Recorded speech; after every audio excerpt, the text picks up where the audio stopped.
how to change YouTube channel name. So let's see in this video. Before moving forward, make sure to like this video and subscribe our channel for more videos like this. So let's begin.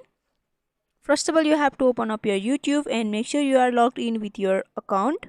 After that, in the right upper corner, you can see the profile icon. Simply tap on that. After that, you have to tap on the your channel option over here. After that, in the right hand side, you will be able to see the pencil like icon. Simply tap on that. So here you will be able to see your name and your Gmail ID and also the URL of your channel and description.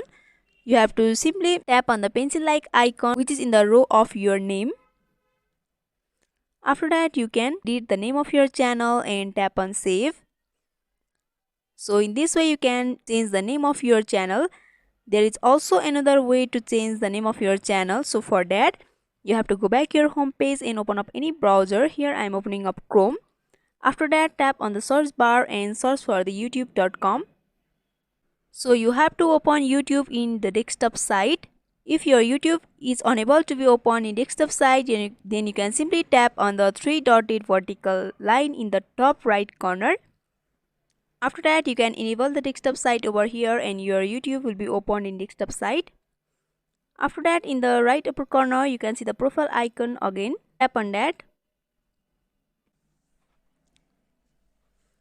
After tapping, you'll be able to see the your channel option. Tap on that. So here in the right side, you'll be able to see the customize channel and manage video option. Among these, you have to tap on the customize channel option. So after tapping on that, it will take you to the YouTube studio in this website. After that, here you can see the three options: layout, branding and basic info. You have to tap on the basic info option. So here you'll be able to see your name and your handle, Gmail ID and also description. So in order to change your name, you have to tap on the box of your name and you can edit the name of your page. And after editing, you can simply tap on save and your name of YouTube channel will be changed. So by following this simple step, you can easily change the name of your YouTube channel. So I hope this video was helpful. Don't forget to like, comment, share and subscribe our channel for more videos like this. Thank you for watching till the end.